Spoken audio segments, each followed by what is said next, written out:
ഒരു പ്രപ്പോസൽ വന്നിട്ടുണ്ട്. അപ്പോൾ നമുക്ക് എല്ലാവർക്കും ഇഷ്ടമായിട്ടുണ്ട്. ആ ചെക്കനും ആ പെണ്ണുക്കും അവരുടെ വീട്ടുകാർക്കും ഇഷ്ടമായിട്ടുണ്ട്. പക്ഷേ ഒരു കണ്ടീഷനുണ്ട്.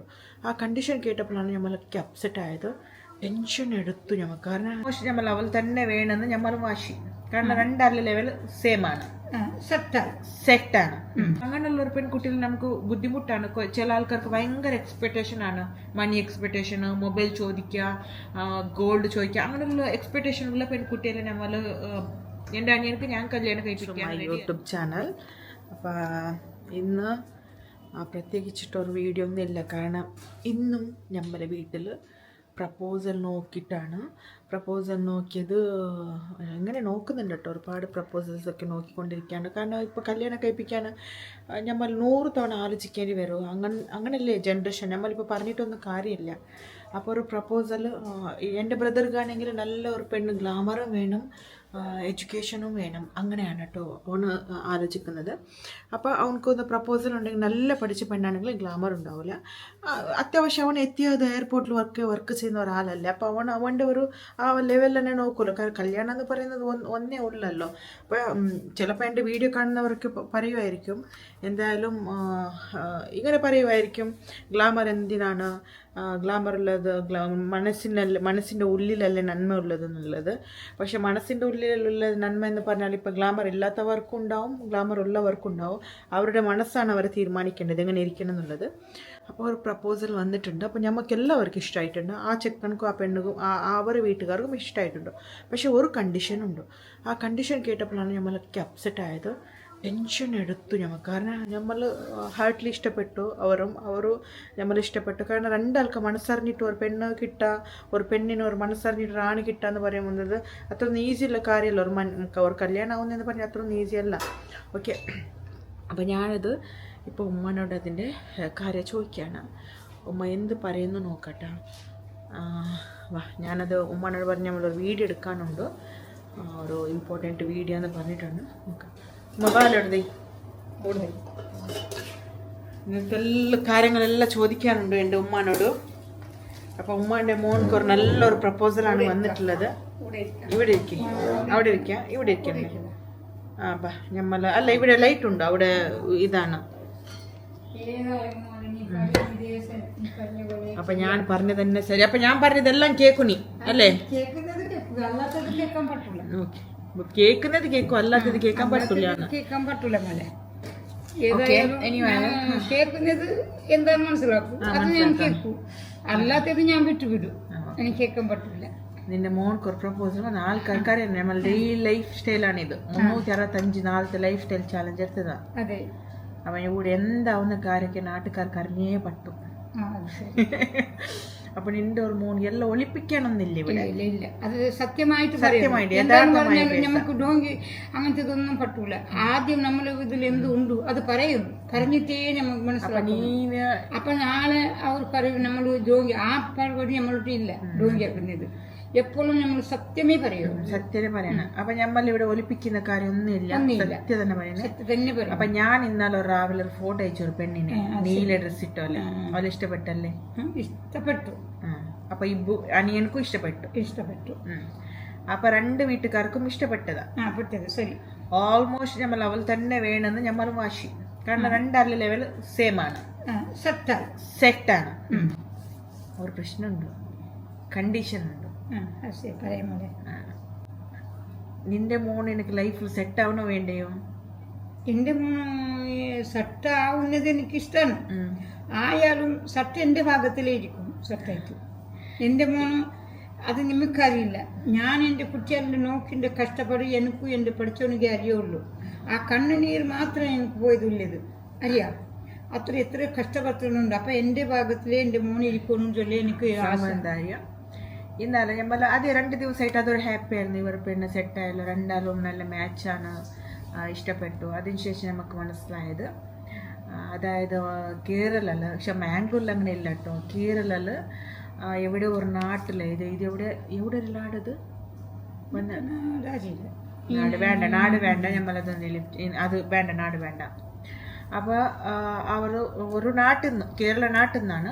നമ്മൾക്ക് കേരള നാട്ടിൽ നിന്ന് പക്ഷേ കുട്ടികൾ കുറച്ച് പെൺകുട്ടികൾ ഭയങ്കര സോഫ്റ്റാണ്, നേച്ചർ ക്യാരക്ടറാണ്. എനിക്ക് ഭയങ്കര ഇഷ്ടമാണ് കേരളസ് എന്ന് പറഞ്ഞ ആൾക്കാരെ.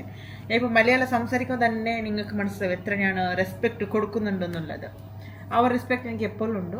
അപ്പോൾ ഞാൻ മലയാളി ആണെങ്കിലോ എപ്പോഴും അണ്ടർസ്റ്റാൻഡിങ് ഉണ്ടാവും, സോഫ്റ്റ് ടോക്കാണ്, ഒരു പൊട്ടിത്തെറിക്കൽ അങ്ങനെയൊന്നൊക്കെ ഉണ്ടാവില്ല. ചില നമ്മൾ നോക്കിയ രീതിയിലായിരിക്കും. ഞാൻ പറഞ്ഞ ആ കേരള കുട്ടിയാണെങ്കിൽ നല്ല രസമുണ്ട്. എനിക്ക് കേരള കുട്ടികൾ നോക്കാൻ ഭയങ്കര രസമാണ് കാണാൻ. ഭയങ്കര ഗ്ലാമറുള്ള കുട്ടികളാണ് കേരളീയൻസ്. കണ്ണാവട്ടെ, മുടിയാവട്ടെ, എല്ലാം മൊത്തം ഒരു ബ്യൂട്ടിഫുള്ളാണ്. വൃത്തിയിലാവട്ടെ, വെള്ളത്തിനും. അപ്പോൾ എനിക്കിഷ്ടപ്പെട്ടു കേരളല്ലേ എന്നുള്ളത്. പിന്നെ അനിയൻ കുഞ്ഞാണ് കൺവിൻസ് ചെയ്ത് കേരളല്ലേ. അപ്പോൾ അവർക്ക് ലാംഗ്വേജ് പ്രശ്നമുണ്ട്. ഇപ്പം ഞാൻ സംസാരിക്കുന്നതിൻ്റെ ഒരിത്തിരി പ്രോബ്ലമാണ് എൻ്റെ അനിയൻ സംസാരിക്കുന്നത്. ഞാൻ ഒരുപാട് സംസാരിച്ചിട്ടൊന്നും നീട്ടുന്നില്ല, ചെറുതായിട്ട് പറയാം. അപ്പോൾ അവർ ഒരു കണ്ടീഷനാണ്, അതായത് വീട് മരുമകനായിട്ട് പോകുന്നത്. അവിടുത്തെ ഒരു രീതിയാണ് അത്ര. അതായത് അവർ വീട്ടിലത്തെ അടുത്തൊരു സ്ഥലം കൊടുക്കും, അവിടെ തന്നെ വീട് അവർ തന്നെ വെച്ച് കൊടുക്കും. പിന്നെ ഉപ്പാൻ്റെ ബിസിനസ്സിലൊക്കെ ഇവൻ നല്ല പഠിച്ച കുട്ടിയാണല്ലോ, കാരണം എത്തി അതിൽ വർക്ക് ചെയ്യുന്ന ഒരാളല്ലേ.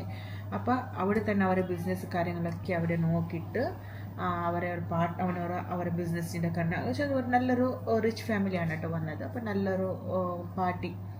അപ്പോൾ അവർ എന്താ പറയുക, അപ്പോൾ ബിസിനസ് പാർട്ട്നേഴ്സ് അല്ല, ബിസിനസ് പാർട്ട്ണറാക്കിയിട്ട് അവനെ വയ്ക്കും അവിടെ. പിന്നെ എല്ലാ കാര്യങ്ങളും അവിടെ തന്നെ അവന് ഹോൾട്ടാവണം, അവിടെ തന്നെ നിൽക്കണം. ഹോൾട്ടല്ല, അവിടെ തന്നെ നിൽക്കണം. അവരുടെ വീട്ടിലത്തെ ഒരു മോൻ്റെ പോലെയാണ് അവർ നിൽക്കേണ്ടത്. അപ്പൊ ഞാൻ അവന്റെ വീട്ടിന്റെ ഒരു മകൻ അവർ നോക്കുന്നു. എന്ത് പറഞ്ഞാലും എല്ലാം അവനിക്ക് വിട്ടു കൊടുക്കുന്നു.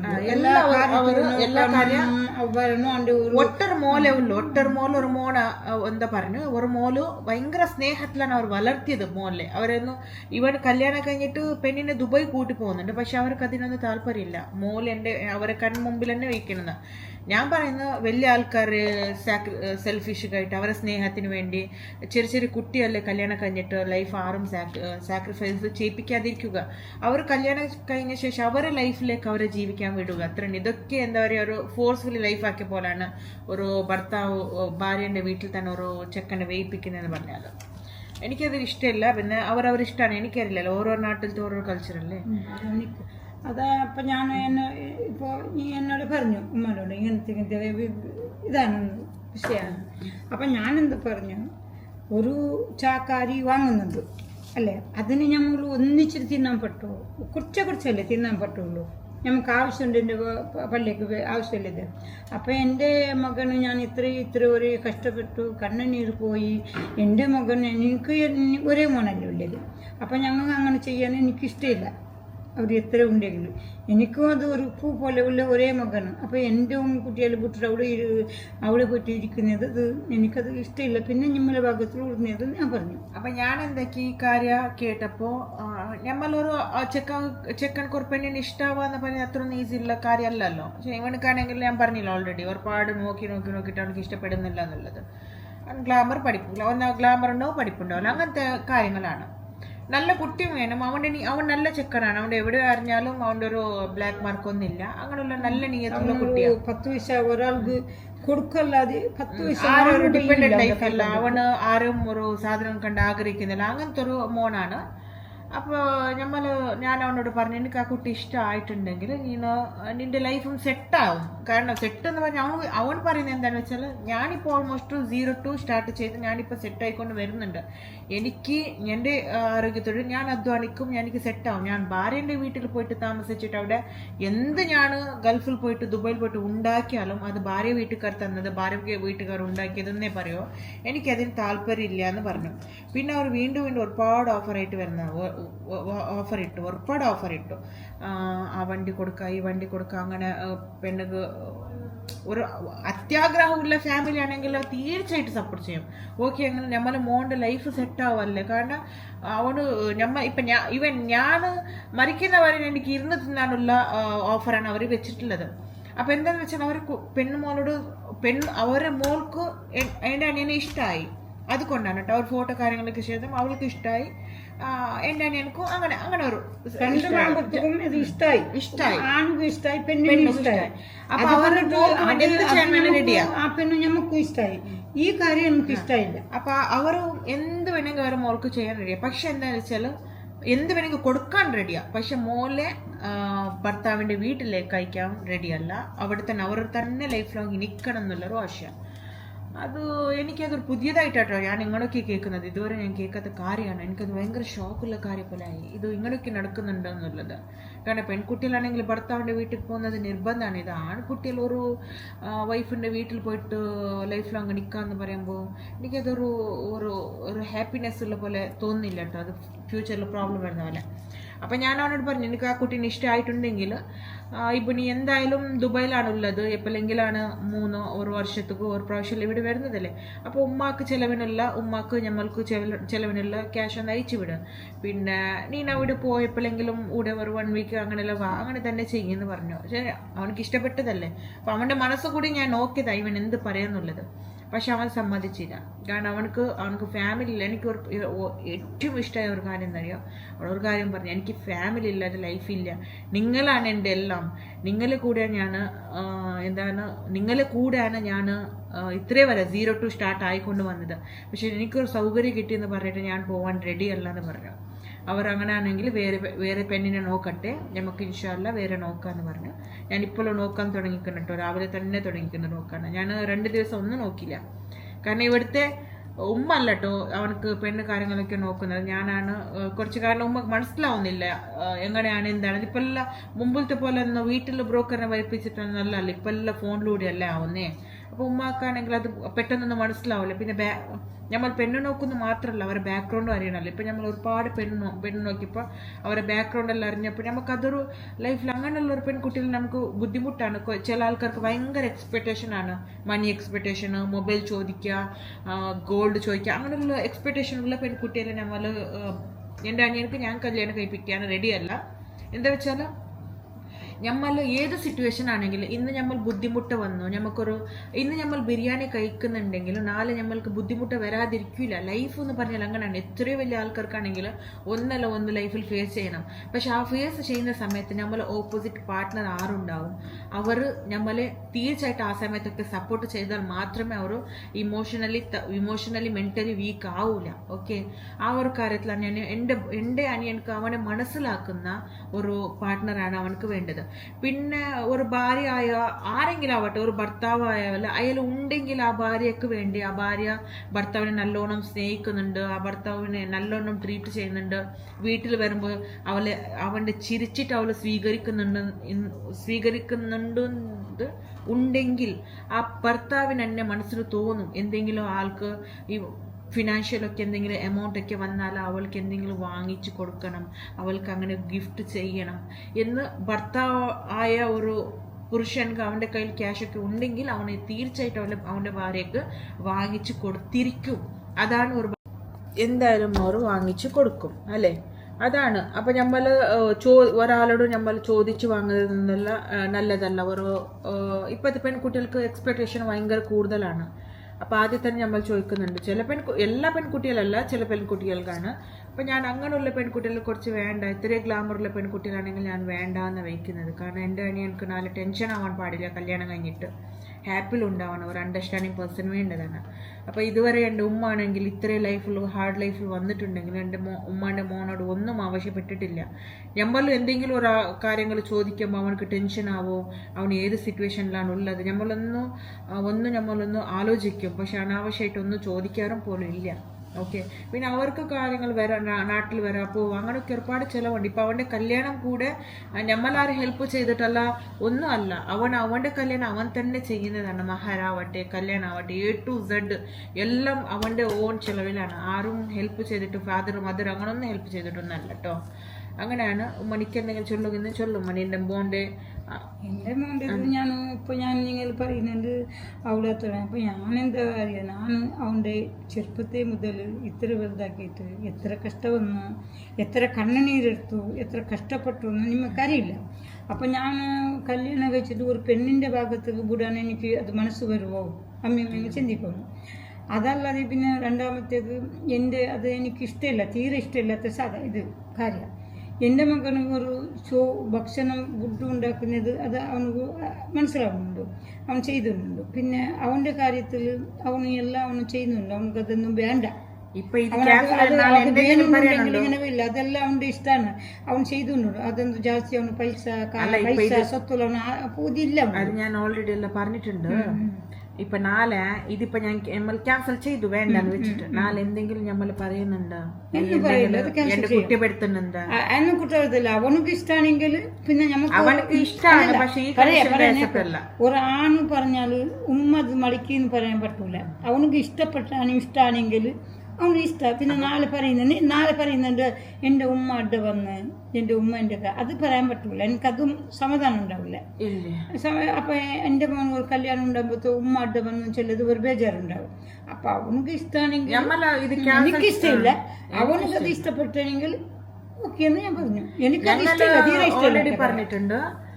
നിന്റെ ഇഷ്ടമാണ്, നീ നോക്കിക്കോ, നീ ആലോചിച്ച് തീരുമാനിക്ക്. നമ്മൾ ഇതിനൊന്നും മിഡിൽ വരുന്നില്ല. നമ്മളിവിടെ ഓൾറെഡി ആ കണ്ടീഷൻ നമ്മൾ ആക്സെപ്റ്റ് അല്ല. നമ്മളെ മോനെ നമ്മൾ നഷ്ടപ്പെടുത്താനോ റെഡി അല്ല. അവർ എന്ത് പ്രോപ്പർട്ടിയിൽ എന്ത് കൊടുത്താലോ, സ്വർണത്തിന്റെ മാല വന്നിട്ടും അല്ല സ്വർണത്തിന്റെ വീട് വരെ കൊടുത്താലോ നമ്മളെ കുട്ടികളെ നമ്മൾ നഷ്ടപ്പെടുത്താൻ റെഡിയല്ല. കാരണം നമുക്കുള്ള ഒരേ മോനാണ്. അവൻ തന്നെ നമ്മൾ എല്ലാ റെസ്പോൺസിബിലിറ്റീസ് ആയിട്ട് നോക്കുന്നത്. പിന്നെ അവനക്ക് ഒരു ലൈഫ് സെറ്റാവും, നമ്മളെ ലൈഫ് സെറ്റാവും എന്ന് പറഞ്ഞിട്ട് നമ്മൾ അത് പഴയ ജനറേഷൻ ആണെങ്കിൽ ഓക്കെ വിശ്വസിക്കായിരുന്നു. ഇപ്പോഴത്തെ ജനറേഷനിൽ എന്താ ഇങ്ങനെ, ഞാൻ അതാണ് ആലോചിക്കുന്നത്. ഇപ്പോഴത്തെ ജനറേഷനിൽ ഇങ്ങനെ ഉണ്ടോ എന്നുള്ളത്. പഴയ ജനറേഷൻ ഞാനിങ്ങനെ മൂവിലൊക്കെ കണ്ട ഒരു ഫീൽ ഉണ്ടോ, ഞാനിത് നേരിട്ട് നമ്മളെ ലൈഫിലൊക്കെ ഇങ്ങനെ ആകുമ്പോഴാണ് എനിക്ക് ഭയങ്കര സങ്കടമാവുന്നത്. ഞാൻ എപ്പോഴും പറയാറുണ്ട് ഉമ്മനോട്. ഇന്നലെ തന്നെ പറഞ്ഞു, ഇന്ന് രാവിലെ പറഞ്ഞു, ഉമ്മ ഒരു സിംഗിൾ പേരൻസിന്റെ കുട്ടികളാണെങ്കിലോ ബാംഗ്ലൂരിലൊക്കെ ഇങ്ങനെ ബാംഗ്ലൂരിൽ ഉമ്മ സായിബ്രങ്ങ ഉറുദു സംസാരിക്കുന്ന ആൾക്കാരുണ്ടല്ലോ, ഇങ്ങനെ ആവുന്നുണ്ട്. ഏതോ ഒരു കുട്ടീനെ, ഒരു ആൺകുട്ടീനെ, ഒരു സിംഗിൾ പേരന്റ് വളർത്തിയ ആൺകുട്ടീനെ വളർത്തിട്ട് ആ ചെക്കനും ഉമ്മനെ നോക്കാതായി ഭാര്യന്റെ വീട്ടിൽ ഭയങ്കര പ്രശ്നമല്ല മുൻപ് നടന്നുണ്ടായിരുന്നു കേട്ടോ. അതൊക്കെ നമ്മൾ ചെറുപ്പത്തിൽ കേട്ടതാണ്. പക്ഷെ ഇത് നമ്മൾ ഇവിടെ മാംഗ്ലൂർ ബാരി കൾച്ചറിൽ അങ്ങനെ ഇല്ല. കാരണം ഭാര്യന്റെ വീട്ടിൽ പോയിട്ട് ഒരു നാൾ പോലും താമസിക്കാത്ത ആൾക്കാരാണ്. ഭാര്യന്റെ അവിടെ വീട്ടിൽ വിടുക, അവിടെ എന്തെങ്കിലും ഫുഡ് കഴിക്കാൻ ഒറ്റ ഉമ്മാന്റെ വീട്ടിലേക്കാ. ഉമ്മ എവിടെയാണ് ഉള്ളത് അവിടെ ഇവിടുത്തെ ആൺകുട്ടികളുണ്ടാവും. പിന്നെ ഇന്നൊരു കാര്യം പറയാം, ഇവിടുത്തെ ആൺകുട്ടികൾ വീട്ടിൽ എങ്ങനാണെങ്കിലും കഞ്ഞി കൊണ്ടുവന്ന് കൊടുക്കും. ആരുടെ പട്ടിക്കാണോ വഞ്ചിക്കാണോ പോവില്ല. അവർക്ക് എന്തെങ്കിലും ബുദ്ധിമുട്ട് വന്നാൽ, ഫിനാൻഷ്യൽ ബുദ്ധിമുട്ട് വന്നാൽ ഇവിടുന്ന് കൂലിപ്പണിയെങ്കിലും എടുത്തിട്ട് ഇവിടെ ജോലി ചെയ്തിട്ട് ഭാര്യ കുട്ടികളെ വളർത്തും. അങ്ങനെയുള്ള സ്വാഭിമാനമുള്ള ആൾക്കാരാണ്. മറ്റുള്ള ആൾക്കാരെ പ്രോപ്പർട്ടി സ്വത്ത് അതൊന്നും കൊതിച്ചിട്ടൊന്നും ഇവിടുത്തെ ആൾക്കാരല്ല. ഇവിടുത്തെ പെൺകുട്ടികളും കൂടുതലായിട്ട് കല്യാണം കഴിക്കുന്നത് മംഗലാപുരത്തെ ആൾക്കാർ തന്നെ. ഈ ഗോൾഡ് അങ്ങനൊന്നും ഇപ്പോൾ എന്നല്ല മുമ്പേ ഒന്നും എടുക്കാതെ കല്യാണം കഴിച്ച ആൾക്കാരൊക്കെ ഇവിടെ ഉണ്ട് കേട്ടോ. അതുപോലെ ഒരുപാട് അവർ സ്നേഹത്തിലും വളർത്തിയ ആൾക്കാരാണ്. ഇവിടെ ഭാര്യനെ വിട്ടുവിടുക, വേറെ കല്യാണം കഴിക്കുക, അതൊക്കെ ഇവിടെ ഭയങ്കര റെയറാണ്. ഇവിടുത്തെ ആൾക്കാർ ഭയങ്കര ഹേറ്റ് ചെയ്യും. ഒരു 2 കല്യാണമൊക്കെ കഴിഞ്ഞാൽ ഭയങ്കര ഹേറ്റ് ചെയ്യുന്ന ആൾക്കാരാണ്. അവരെ കണ്ടാൽ കളിയാക്കുക അങ്ങനെയൊക്കെയുള്ള ആൾക്കാരാണ് ഇവിടുത്തത്. പക്ഷെ നമ്മൾ കല്യാണം കഴിഞ്ഞവർ കുറ്റപ്പെടുത്തുന്നതല്ല കേട്ടോ. അവർ ഇഷ്ടമാണ്, ഓരോരാളുടെ ലൈഫ് ഓരോരാളുടെ ഇഷ്ടമാണ്. അവർക്ക് അവരെ ഭാര്യമാരെ സംരക്ഷിക്കാൻ കഴിവുണ്ടെങ്കിൽ 2 കല്യാണം കഴിക്കുന്നതൊന്നും ബുദ്ധിമുട്ടൊന്നുമല്ല. ഒരു അവൻ്റെ ആദ്യത്തെ ഭാര്യയ്ക്ക് എന്തെങ്കിലും പ്രശ്നം ഉണ്ടായിട്ടുണ്ടെങ്കിൽ അവൻ്റെ രണ്ടാമത്തെ ഭാര്യക്ക് റോങ് വേയിൽ പോകുന്ന പകരം ഒരു കല്യാണം നല്ലതാണ്. പക്ഷെ അവർക്ക് അത് വൈലിടാണല്ലോ, ഫസ്റ്റ് ഭാര്യനെ വൈലിട്ടിട്ടല്ല. 2 ആളും ഒരേപോലെ ടേക്ക് കെയർ ചെയ്യുന്ന ഒരാൾ കല്യാണം കഴിക്കുന്നത് കൊണ്ട് യാതൊരു തെറ്റില്ല ആണ് പറഞ്ഞിട്ട് ഇവിടുത്തെ ആൾക്കാർ അതിനൊന്നും നിന്ന് കൊടുക്കുന്നുമില്ല. മുമ്പൊക്കെ ഇവിടുന്ന് ഇപ്പം ഞാൻ തന്നെ കേരളം നല്ലേ കിട്ടിയത്. അപ്പോൾ കേരളക്കാർ വിചാരിക്കും ഇവിടുന്ന് നമ്മളെ നാട്ടിൽ നിന്ന് മീൻസ് ഒരുപാട് ആൾക്കാർ വന്നിട്ടുണ്ട്. കേരളത്തിൽ കല്യാണം കഴിക്കുന്ന ആൾക്കാർ മംഗലാപുരത്തിൽ കെട്ടുന്നത് അവിടെ വേറെ പെണ്ണൊക്കെ ഉണ്ടായിട്ടാണെന്ന്. ചില ആൾക്കാർ അങ്ങനെ അല്ല കേട്ടോ. മാംഗ്ലൂരിൽ നിന്ന് ഒരുപാട് ഇഷ്ടപ്പെട്ടിട്ടും കല്യാണം കഴിപ്പിക്കാറുണ്ട്. ഇപ്പം മുമ്പൊക്കെ ഇവിടുത്തെ പെൺകുട്ടികൾ കേരളത്തിലൊക്കെ കല്യാണം കഴിപ്പിച്ച് കൊടുത്തുകൊണ്ടായിരുന്നു. ഇപ്പം പെൺകുട്ടികളെ കേരളത്തിൽ വരാൻ സമ്മതിക്കുന്നില്ല. കാരണം അവർക്ക് ഒരുപാട് പേടിയാണ് ഇത് കേട്ടിട്ട്. അവിടെ ഒരു പെണ്ണ് ഭാര്യ കുട്ടികളൊക്കെ ഉണ്ടാവും, അത് അവിടെ വെച്ചിട്ട് തന്നെ ഈ നാട്ടിൽ വന്ന് കല്യാണം കഴിക്കുമല്ലോ എന്ന് പറയുമ്പോഴാണ് അവർ പേടിച്ചിട്ടാണ് കേരള പ്രപ്പോസൽ വന്നപ്പോൾ റിജക്ട് ചെയ്യുന്നത്. അപ്പോൾ കേരളം ആൾക്കാർ മോശമെന്ന് ഞാൻ പറയുന്നില്ല. നമ്മൾ ദുബായ് UAE കാണുമ്പോൾ അവിടെ ഒരുപാട് ഹാർഡ് വർക്ക് ചെയ്യുന്ന കുട്ടികളൊക്കെ നമ്മൾ നോക്കിയിട്ടുണ്ട്. അതുപോലെ ഒരുപാട് ലൈഫൊക്കെ ചെയ്യുന്ന ആൾക്കാരും നോക്കിയിട്ടുണ്ട്. അപ്പോൾ ഒരാളെ നാടല്ലല്ലോ നമ്മൾ കമ്പയർ ചെയ്യേണ്ടത്, ഒരാളുടെ മനസ്സും അവർ എങ്ങനെ നോക്കും എന്നുള്ളതാണ്. ഇവിടുത്തെ പ്രത്യേകിച്ച് ഞാൻ മാംഗ്ലൂർ എന്ന് പറഞ്ഞാൽ ഇവിടെ ചെറുപ്പം മുതൽ എല്ലാവരും ഒരേപോലെയാണ് ഭാര്യ കുട്ടികളൊക്കെ നോക്കുന്നത്. അതേപോലെയാണ് അവരവരവർ കുട്ടികൾ വളർന്നിട്ട് ലൈഫ് എന്ന് പറയുന്നത് ഒന്നാണ് അവർ തീരുമാനിക്കുന്നത്. ആ ഒന്നിലൂടെ തന്നെ എല്ലാം കഴിയണം എന്നുള്ളത്. അവൾ തന്നെ ആവണം എൻഡ് വരെ, വേറെ ഒരു ചിന്തയില്ല. ഇവിടുത്തെ ആൺകുട്ടികൾക്ക് അങ്ങനെയാണ്. കല്യാണം കഴിക്കുമ്പോൾ ഒരുപാട് നോക്കും, അത് പെണ്ണ് ശരിയാണോ നല്ലതാണോ ബാക്ക്ഗ്രൗണ്ട് ഒക്കെ അന്വേഷിച്ചിട്ട് പെട്ടെന്നൊന്നും ഡിസിഷൻ എടുക്കാനില്ല. ഒരു 8 to 9 months ഒക്കെ ടൈം കൊടുത്തിട്ട് ആ പെണ്ണ് ഫൈനൽ വരെ ഓക്കെ ആവുന്നവരെ ഓക്കെ ആക്കിയിട്ട് പിന്നെ ആ പെണ്ണിനെ കല്യാണം കഴിഞ്ഞാൽ ലൈഫ് ലോങ് അവർ ഹാപ്പി ആയിരിക്കും.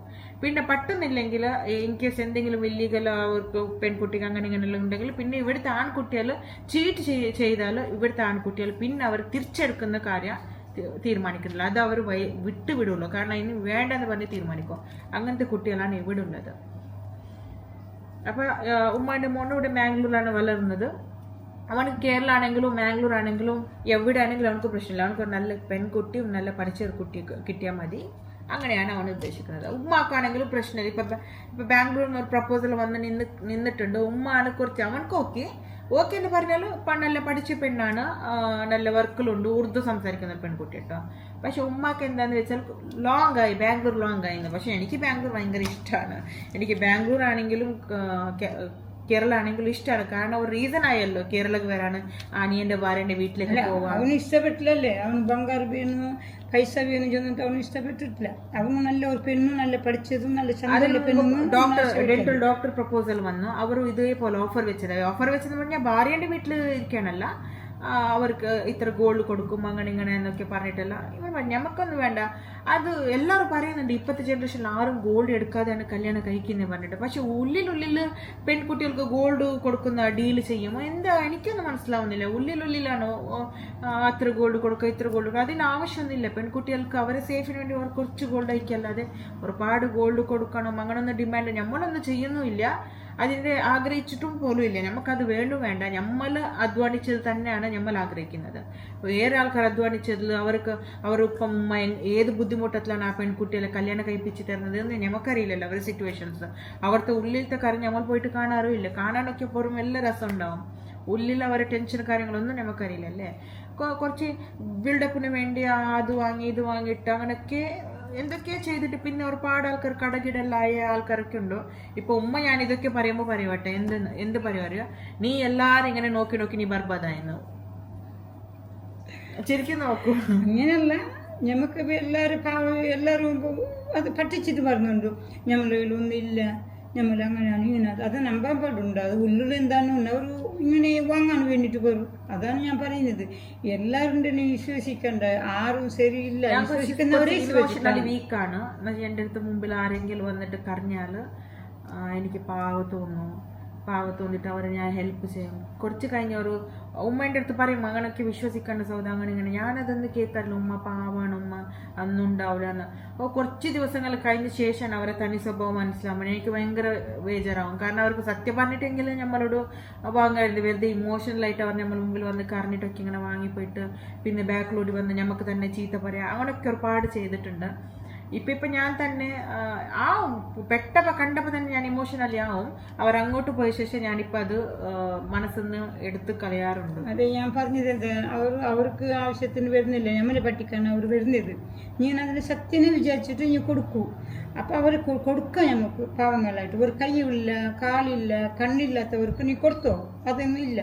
ഈ കൈ കാല് ഒരു കുട്ടികളിനെ തൊക്കിട്ട് വരുന്നിട്ട് നമുക്ക് ചോദിച്ചാൽ കൊടുക്കാൻ പറ്റും, അവർ ജോലി ചെയ്യാൻ പറ്റില്ലേ? അതാണ് പറയുന്നത്. ഞാൻ ഉള്ള സമയത്ത് ഒരുപാട് ആൾക്കാർക്ക് പറഞ്ഞ് കാണിക്കുന്നല്ല കേട്ടോ.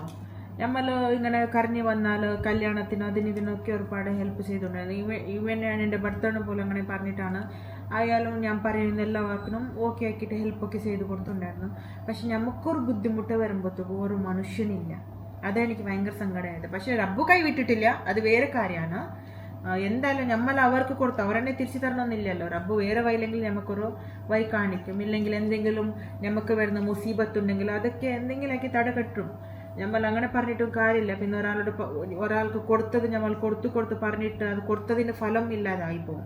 അപ്പം നമ്മളെ ചീട്ട് ചെയ്തിട്ടുണ്ടെങ്കിൽ അവർ ഇമോഷണലി എന്തെങ്കിലും പറഞ്ഞിട്ട് നമ്മൾ ചീട്ട് ചെയ്തിട്ട് നമ്മൾ പറ്റിച്ചിട്ടൊക്കെ പൈസ എടുത്തിട്ടുണ്ടെങ്കിലും അത് നമ്മളെ മുസീബത്ത് എന്തായാലും അത് തിരിച്ചു കിട്ടാനൊന്നും പോകില്ലല്ലോ. അപ്പം നമ്മൾ വിചാരിച്ചാൽ മതി നമ്മളെ മുസീബത്ത് നമ്മൾ അവരുടെ കലഞ്ഞെന്ന് വിചാരിച്ചാൽ മതി. അപ്പോൾ ഇനി ആരെങ്കിലും പട്ടിച്ച് പൈസയ്ക്ക് വാങ്ങുമ്പോൾ ആലോചിക്കുക, അവർ മുസീബത്ത് എന്തുണ്ടെങ്കിലും നിങ്ങളുടെ കുടുംബത്തിൽ വരും. അപ്പോൾ ആരോടും സത്യം ഉള്ളത് തന്നെ പറഞ്ഞിട്ട് നിങ്ങൾക്ക് എന്തെങ്കിലും വേണമെങ്കിൽ വാങ്ങുക. വെറുതെ ചീട്ടൊക്കെ ചെയ്തിട്ട് അവരെ ഇമോഷണലി സങ്കടമായിട്ട് അവരോട് വെറുതെ പോയിട്ട് എന്തൊക്കെയോ പറഞ്ഞിട്ട് പൈസ വാങ്ങിയിട്ട് നിങ്ങൾ ആരും ചീറ്റ് ചെയ്യാതിരിക്കുക. അത് ഭയങ്കരമുള്ള സങ്കടമാണ്, അറിഞ്ഞ ശേഷം സങ്കടമാണ്. ഇപ്പോൾ മനുഷ്യന്മാരെ മോളിൽ തന്നെ നമുക്ക് ട്രസ്റ്റ് ഇല്ലാത്ത ഒരു രീതിയിലാവും. ഞാൻ ഒരുപാട് പറഞ്ഞുകൊണ്ട് നമ്മൾ കഥകൾ പറഞ്ഞാൽ നിങ്ങൾക്ക് തന്നെ ടെൻഷനായി പോകും. അതാണ് പറയാതിരിക്കുന്നത് നല്ലതാണ് ചിലത്. ഇപ്പോൾ തന്നെ നമ്മൾ അനിയൻ്റെ ഒരു കല്യാണത്തിൻ്റെ കാര്യത്തിൽ ഒരുപാട് ടെൻഷൻ എടുത്തിട്ട് പേടിച്ചിട്ടാണ് അവിടെ ഒരു കല്യാണം നോക്കുന്നത്. ആര് എങ്ങനെ ഒന്നും നമുക്കറിയില്ലല്ലോ. ലൈഫാണ്, ഒന്നേ ഉള്ളൂ ലൈഫ്. ഈ ഒരു പ്രശ്നം കൊണ്ടാണ് കേട്ടോ എനിക്കിന്നൊന്നും വീഡിയോ ഒന്നും എടുക്കാൻ പറ്റാത്തത്. അങ്ങനെ ഇത് കേട്ടപ്പോൾ ഭയങ്കര സങ്കടമായി. ഞാൻ പറഞ്ഞു ഞങ്ങൾ 365 days ചാലഞ്ചിലാണ്. അപ്പം നമ്മളോട് ഫാമിലിയിൽ എല്ലാം ലൈഫ് സ്റ്റൈലെല്ലാം ഞങ്ങൾക്ക് ഷെയർ ചെയ്യണം. എന്താവും നമ്മൾ 0 to സ്റ്റാർട്ട് ആവുന്നല്ലേ. ഞാൻ പറയുന്നത് എന്താ അറിയാം, എൻ്റെ കുട്ടികൾ നീ നോക്കുന്നത് ശരിയായിട്ട് നോക്കണം. എൻ്റെ ദുഃഖം എൻ്റെ കുട്ടികൾ വരാൻ പറ്റില്ല. കുട്ടികൾ വളരെ സന്തോഷത്തിലേക്ക് പോയിരിക്കണം. നമുക്ക് വന്നത് പോട്ട് അതെല്ലാം വിട്ടത്, അത് നമ്മൾ സബൂറായിട്ട് നമ്മൾ ജീവിച്ചു.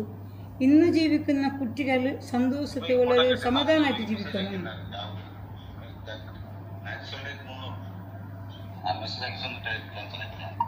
ಕ್ಯಾನ್ಸಲ್ ಹಾಕಿ ಬಿಡೋರು ಅದು. ಓಕೆ, ನಂಗೆ ಬೇಡ, ನಂಗೆ ಅಂಗನೆಲ್ಲ ಅವರು ಇದು ನಂಗೆ ಪ್ರಾಬ್ಲಮ್ ಅದು ಅಲ್ಲ ಅಂತ. ಅವನು ಫ್ಯೂಚರ್ಲೊಂದು ಚಂದ ಇಕ್ಕಲ್ಲ, ನಂಗೆ ಅವರು ಹ್ಯಾಪಿ ಅಲ್ಲೇ ಬೇಡ ಎಲ್ಲ ಅಂತ. ನಂಗೆ ಆಗಲೇ ಪ್ರಾಪರ್ಟಿಗೆ ಅದು ಪ್ರಾಪರ್ಟಿ ಪೈಸಾ ಕಾಸು ಚೊಲ್ಲದ ಶೈತಾನ. ನಂಗೆ ಶೈತಾನ ಆಸೆಪಟ್ಟಿಟ್ಟು പോയിട്ട് ഞങ്ങളെ മക്കൾ ലൈഫ് ബർബാദാക്കോ റെഡിക്കല്ലേ. എന്താക്കറെങ്കും എത്ര ആൺമക്ക ಬೆಳ್ಳಿಟ್ಲೆ എത്ര പാവത്തെ ആൺമക്ക ಬೆಲೆ ಲೆವೆಲ್ಲಲ್ಲಿ ಎತ್ತಿಟ್ಲೆ ಅಂಗಳ ಸ್ವಂತ ಬುದ್ಧಿಲೆ അങ്ങനെ മേവിടാറ് ഇൻഷാല്ല. ಅಂಗಳ നീയത്തിನಲ್ಲಿ ನಂಗೆ ಇತ್ತು. പിന്നെ ഇങ്ങലു ಕಂಡೀಷನ್ಗೂ ಹಿಂಗೆ ಬೇರೆ ಮೀನು ಉಕ್ಕಟ್ಟು ನಕ್ಕೆ ನಿರ್ಕೊಂಡ ಕರ್ಸ ಬಂದುಂಟುಂಡು. ಮಾತ್ರ ಚಂದತೆ ಪೆಣ್ಣಾವ ಅದು ಮಾತ್ರ ಕೊಸ್ಸಿಯರು പെണ്ണരെ നോക്കിയിട്ട് ಮಾತ್ರ ಕೊಸ್ಸಿಯರು ഔത്തത് എല്ലാവർക്കും. അങ്ങനെ ഞാൻ നിങ്ങളുടെ പെരുവ് കേട്ട്. ബട്ട് അങ്ങാതെ ആ കണ്ടീഷൻ ഒപ്പിಗೆ ಇಲ್ಲ ಅಂತ ಹೆಂಗೆ ನಂಗೆ ಎಂದೂ ಬೇಡ. ನಂಗೆ പെണ്ണരെ നോക്കിയിട്ട് ನಂಗೆ ಗೋಲ್ಡು ಬೇಡ, ಪೈಸೆ ಎಂದೂ ಬೇಡ, ಎಂದೂ ಇಡಂಡ ಅಂತ ಚೊಲ್ಲ. ಇಟ್ಟ ಡ್ರೆಸ್ಸಲ್ಲೇ ಮ್ಯಾರೇಜ್ ಆಕಿತ್ತು ನಂಗೆ ಮಾವು ಹಂಗೆ ಓಕೆ ಚಂದ ಜಂಡಲ್ಗೆ ಒಪ್ಪಿಗೆ ಆயிருಂಟ. ಹಿಂಗೆ ಅವನು ನೆಂಡಲ್ಗೂ ಚೊಮ್ಮ ಇಷ್ಟ, ನಂಗೆ അങ്ങനെ ഇഷ്ടം ആവില്ലേ ഇത് പെണ്ണറും ഓളുകും ഇഷ്ടമായിരിക്കുന്നല്ലേ. അങ്ങനെ ಹೆಂಗೆ ജണ്ടലെ ലൈഫിൽ കൺവിൻസ് ആക്കിയിട്ട് ജണ്ടലെ ലൈഫ് നോക്കോರು. നിങ്ങൾ ಬೆಳ್ಳಿಯಂಗಲೆ ഒരു ಸೆಲ್ಫಿಶ್ಗಾയിട്ട് ಮಕ್ಕಳ ಲೈಫ್ ಸ್ಯಾಕ್ರಿಫೈಸ್ ಹಾಕಂಡ അങ്ങനെ ಕನ್ವಿನ್ಸ್ ಹಾಕೋರು. ಇಲ್ಲಂಗೆ ಕ್ಯಾನ್ಸಲ್ ಹಾಕಿ ಬಿಡೋರು. ಅಲ್ಲ ಬೆಚ್ಚದ ಬೆಲೆ ಇತ್ತು ಕಲ್ಲಿ ಬಲ್ಲಿ ചെന്നിട്ട് ಎಲ್ಲ ತವಕಲ್ ಹಾಕೋಣಲ್ಲೇ. ನಂಗೆ ನಾನಿപ്പം ಬೇರೆ ಮೇಲೆ ನೋക്കി ಉಂಟೆ ಉಲ್ಲ. ನಾನು ಅದ್ರತ್ತೆಲ್ಲ ಎಕ್ಸ್ಪೆಕ್ಟೇಷನ್ ಇಂತು ಚಂದಿಲ್ಲ, ಅವನಿಗೂ ಇಷ್ಟ ಇದಲ್ಲ. അങ്ങനെ നിങ്ങൾക്ക് പിടിയുണ്ടല്ലേ അവനിക്ക് എത്ര കാട്ടിയെങ്കും ഇഷ്ടം ആവില്ല ಅಂಟು ക്യാൻസൽ ആക്കി വിടാൻ പറഞ്ഞിട്ടോ വേണ്ടാന്ന്. എനിവേ വേണ്ട, നമുക്ക് അങ്ങനെ പൈസ കാശ് നോക്കിയിട്ട് നമ്മൾ പൈസ കാശ് എനിക്ക് ആ പെണ്ണിനെ ഒരുപാട് ഇഷ്ടപ്പെട്ടു. പൈസ കാശ് നമുക്ക് ഞാൻ പറഞ്ഞു നമുക്ക് ഇട്ട ഡ്രസ്സിൽ തന്നെ നമുക്ക് കല്യാണം കഴിപ്പിച്ച് തന്നാലും മതി. നമുക്കൊന്നും അവരതൊന്നും വേണ്ട. ആ പെൺകുട്ടി എൻ്റെ അന്യനോട് സന്തോഷമായിരുന്ന മതി. ഒന്ന് മനസ്സിലാക്കുക, ഒരു മനുഷ്യനെ ഒരു കൊണ്ടുവരല്ലേ ஒரு இதாக்கிட்டு கொண்டுட்டு அங்கே சொல்கிறேன். நீங்கள் எந்திர நியாயம் வேணும் கேட்குறாரு. நீங்கள் எந்திர இதில் வேணும். அப்போ இடத்த பைக்கு அவன் சொல்கிறேன் எனக்கு பைசா இத்தனை தண்டுச்சு நீங்கள் அதுக்கு பார்க்குறாரு. அவங்க நியாயம் வேணும் சொல்லல, பைசத்துக்கு பார்க்குறாரு. அது பைசா கிட்டும்போது അങ്ങനെ നമുക്ക് വേണ്ട. ഞങ്ങളുടെ ജീവിതത്തിൽ എന്തിനാ അവള് നമ്മൾ ന്യായം വേണം ചൊല്ലുற ആളാറില്ല. അത് അങ്ങ് മറിച്ചിട്ട് പോലും അങ്ങ് പൈസ ചെയ്യണം. ചില പൈസ എന്ന് പറഞ്ഞ ഷെയ്ത്താനാണ്, മനസ്സിലായില്ലേ. നമ്മൾ മരിച്ച മയ്യത്തിന് ഇപ്പം ആരെങ്കിലും കൊന്നിട്ടിട്ടാൽ വരെ ഒരു നഷ്ടപരിഹാരമായിട്ട് പൈസ വാങ്ങുമ്പോൾ നിങ്ങൾക്ക് ന്യായം വേണോ പൈസ വേണോ എന്ന് ചോദിച്ചാൽ ആൾക്കാർ മരിച്ചവരങ്ങനെ മരിച്ചു പോയി ഉള്ള ജീവിച്ചുള്ള ആൾക്കാർ അവനക്കൊരു ന്യായം മീൻസ് അവനക്കൊരു നീതി കിട്ടണമെന്നൊക്കെ ഇവിടെ ഫൈറ്റ് ചെയ്യുന്ന പകരം അവനൊരു പൈസ കൊടുക്കുന്നത് ആ സമയത്ത് അവർ അതിനാണ് ആഗ്രഹിച്ചിട്ട് അവനക്ക് ന്യായം കിട്ടാതെ ആ പൈസ വാങ്ങിയിട്ട് അവർ മിണ്ടാതിരിക്കും സൈലന്റ് ആയിട്ട്. പൈസ കിട്ടുമ്പോൾ ഞമ്മക്ക് എന്തായാലും നമ്മൾ വളർത്തിയ കുട്ടികൾക്ക് ഞമ്മക്ക് അവർക്ക് ബുദ്ധിമുട്ട് വന്നാൽ പൈസക്ക് അതൊന്നല്ല. അത് ഇത് VIC പോലത്തെ പപ്പ വന്നിരിക്കും. എന്തായാലും നമ്മൾ ഇന്നത്തെ സങ്കടമുണ്ട്, നമുക്കൊന്നും നഷ്ടപ്പെടാനില്ല, കുറച്ച് ഇമോഷണൽ മാത്രമേ ഇന്ന് നഷ്ടപ്പെട്ടിട്ടുള്ളൂ. സോഷ്യൽ ഇങ്ങനെല്ലാം നടക്കുന്നുണ്ടല്ലോ എന്നുള്ളത് നിങ്ങൾക്ക് അറിയിച്ചതാണ്. ഞങ്ങൾ വിചാരിക്കുന്നു പണ്ടത്തെ പോലെ തന്നെ ഇപ്പോഴും ഇല്ല, ഇപ്പം ന്യൂ ജനറേഷൻ ആയിട്ടുണ്ടെന്ന്. നമ്മൾ ഉള്ളിലൂടെ നമ്മളെ ഒരു പേഴ്സണൽ ലൈഫിൽ, അതായത് നമ്മൾ എക്സ്പീരിയൻസ് ആകുമ്പോഴാണ് ഇങ്ങനത്തെ കാര്യങ്ങളൊക്കെ നമുക്ക് വരുമ്പോഴാണ് അതിൻ്റെ സത്യാവസ്ഥ എന്താണെന്ന് മനസ്സിലാവുന്നത്. സോ ഞാനിത് സ്വപ്നത്തിൽ പോലും കരുതിയില്ല കേട്ടോ, ഇങ്ങനത്തെ ഒരു ഓഫർ, ഇങ്ങനത്തെ ഒരു കണ്ടീഷനൊക്കെ വരും എന്നുള്ളത്. എന്തായാലും ഞാൻ ആ ഒരു കണ്ടീഷനും ഷോക്കായി. ഇപ്പം നിങ്ങൾ എന്താണ് അഭിപ്രായം എന്ന് നിങ്ങൾ തന്നെ എനിക്ക് അറിയിക്കുക. ഞങ്ങൾ എടുത്ത തീരുമാനം ക്യാൻസൽ ചെയ്തത് ശരിയാണോ തെറ്റാണോ, നിങ്ങളുടെ അഭിപ്രായം എന്താണെന്നുള്ളത്. അപ്പോൾ ഇന്നൊന്നും വീഡിയോസ് ഇല്ല. ഇന്ന് നമ്മളെ ഇങ്ങനെ ഉണ്ടാവും, ചില സമയം മൂഡുണ്ടെങ്കിൽ നല്ല വീഡിയോ എടുക്കും, ഇല്ലെങ്കിൽ ഇതുപോലെ തന്നെ ഓരോ സങ്കടം വരാതിരിക്കട്ടെ ആർക്കെങ്കിലും ലൈഫിലാവുന്ന ഒരു എക്സ്പീരിയൻസ് ഇങ്ങനെ ഇടും. ഓക്കെ, ചില ആൾക്ക് എൻ്റെ ലാംഗ്വേജ് ഒന്നും മനസ്സിലാവുന്നില്ല എന്നൊക്കെ പറഞ്ഞിട്ടുണ്ട്. അത് ഞാൻ സ്പീഡ് സംസാരിച്ചില്ലെങ്കിൽ ഒരുപാട് നീണ്ടു പോകും. ഇന്ന് എത്ര ഞാൻ സ്ലോ സംസാരിച്ചിട്ടുണ്ട്. ഇത് ആരെ മനസ്സിനും വേദനിപ്പിക്കാൻ ഇട്ട വീഡിയോസ് അല്ല, ഒരു അവയർനെസ് ആവട്ടെ എന്ന് വിചാരിച്ചിട്ടാണ്. ഇപ്പോഴും ജനറേഷൻ എങ്ങനെയൊക്കെ നടക്കുന്നുണ്ട് എന്ന് പറയാൻ വേണ്ടി. നമ്മൾ ലൈഫിൽ ഞാൻ പറഞ്ഞിട്ടുണ്ടല്ലോ ഓൾറെഡി, നമ്മൾ ലൈഫിൽ എന്തൊക്കെ നടക്കുന്നുണ്ടോ ന്യൂ ഇയറിൽ, അതാണ് നമ്മൾ ഇന്ന് ഷെയർ ചെയ്തിട്ടുള്ളത്. നമ്മൾ ഫസ്റ്റ് നമ്മളെ ന്യൂ ഇയറിൽ തന്നെ സെക്കൻഡ് ഡേ തന്നെ നമ്മൾ ലൈഫിൽ കാറിൻ്റെ ഒരു കാര്യത്തിൽ ചീട്ട് നടന്നു. പിന്നെ അങ്ങനെ ഒരുപാട് ഒത്തിരി ഇപ്പോൾ ഇത് എത്രാമത്തെ ദിവസം ഉണ്ട്? 7th അല്ലേ? 7th ഡേ ആണ് ഇന്ന് ന്യൂ ഇയറിൽ. അപ്പം നമ്മളെ മോണ്ട് തന്നെ അങ്ങോട്ട് ചോദിക്കുക എന്നുള്ളത് കൊടുത്തിട്ടില്ല കേട്ടോ, കൊടുക്കാൻ നമ്മൾ സമ്മതിക്കുകയില്ല, കൊടുക്കുന്നില്ല. എന്തിനാ കൊടുക്കണല്ലേ? നമ്മളെ കുട്ടികൾ, നമ്മൾ കഷ്ടപ്പെട്ട് വളർന്ന കുട്ടികൾ ആരെങ്കിലും കൊടുക്കും? ജീവിതത്തിലൊക്കെ സുഖമല്ല. ഉമ്മ ഒരു കാര്യത്തിൽ ഉമ്മാന്റെ കുട്ടികൾ ഉമ്മ ഇതുവരെ കൊടുത്തിട്ടില്ല ആർക്കും, ഇനി കൊടുക്കാൻ റെഡിയാണോ? ഇവൻ എൻ്റെ ചെറിയ കുട്ടികൾ, അത് ഞാൻ പിന്നെ പറയാം, അത് സ്വന്തം ആൾക്കാർ തന്നെയാണ്. അത് ഞാനിപ്പോൾ പറഞ്ഞാൽ നിങ്ങൾ ഇമോഷണലായിട്ട് തളരണ്ട. അത് ഞാൻ ആ ടൈം നമുക്കൊരു ഇങ്ങനെയുള്ളൊരു പറയാനുള്ള സിറ്റുവേഷൻസ് വരുമല്ലോ, ആ ടൈമിൽ ഞാൻ പറഞ്ഞു പോകും, ആ ടൈമിൽ പറയും. ഓക്കെ, അതിൻ്റെ അനിയൻ്റെ കാര്യത്തിൻ്റെ ഇടയിൽ എൻ്റെ കുട്ടികളുടെ കാര്യം വലിച്ചും വിടില്ല. നമ്മൾ എന്തായാലും എപ്പോഴും നമ്മൾ കുട്ടികൾ വലുതാവട്ടെ ചെറുതാവട്ടെ അവരെ പേരൻസിൻ്റെ കൂടെ ഉണ്ടായാൽ മാത്രമാണ് കുട്ടികൾ സേഫ് ആൻഡ് ഒരു പേരൻസ് എന്ന് പറയുന്ന അവരെ ശക്തി കൂടിയാണ്. അപ്പൊ ഇത്രയും ഞാൻ ഇവിടെ പറഞ്ഞിട്ട് വീഡിയോസ് ഒരുപാട് അത്രയേ കഷ്ടവും കണ്ണുനീരുണ്ട്, അത് പറയാൻ ഇപ്പൊ പറ്റൂല. ആ പറയുന്ന സമയം വരുമ്പോ നമ്മൾ പറയാം. ഇപ്പൊ നമുക്ക് എത്രയോ കഷ്ടങ്ങളും ഞാൻ കുട്ടികളിൽ നോക്കിയതും അത് എത്ര നിങ്ങൾ അറിയണം. കാരണം ഓരോരോ കാര്യങ്ങൾ ഫേസ് ചെയ്ത് വന്ന കാര്യങ്ങളൊക്കെ നിങ്ങൾ അറിയുമ്പോൾ ഒരുപാട് ഒറ്റപ്പെട്ട് പോയ പെണ്ണുങ്ങൾക്കൊക്കെ ഇതൊരു ഇൻസ്പയർ ആവും. പക്ഷെ നിങ്ങൾ ഒരിക്കലും ലൈഫ് ചൂസ് ചെയ്യേണ്ട, ഒറ്റയ്ക്ക് ജീവിക്കണം എന്നല്ല കേട്ടോ പറയുന്നത്. ഒറ്റയ്ക്ക് നിങ്ങൾ ജീവിതത്തിൽ ഒറ്റപ്പെട്ടാൽ എങ്ങനെ ധൈര്യത്തോടെ മുന്നോട്ട് പോകണം എന്നുള്ളൊരു ഇൻസ്പിറേഷൻ മാത്രമാണ് ഇവിടെ. ഒരിക്കലും വെറുതെ അവർ ഒറ്റയ്ക്ക് ജീവിച്ചെന്ന് പറഞ്ഞ് നിങ്ങൾ വെറുതെ ആയിട്ട് ഒറ്റയ്ക്ക് ജീവിക്കാൻ തീരുമാനിക്കേണ്ട. അത്രയൊന്നും ഈസി ഒന്നല്ല. നമ്മൾ ഫാമിലി ലൈഫ് ഹാപ്പി ആയിട്ട് ലീഡ് ചെയ്യുന്നതിനും സിംഗിളായിട്ട് ലൈഫ് ഹാപ്പി ലീഡ് ചെയ്യുന്നതിനും സോഷ്യലായിട്ട് അന്നും ഇന്നും ആവട്ടെ ന്യൂ ജനറേഷൻ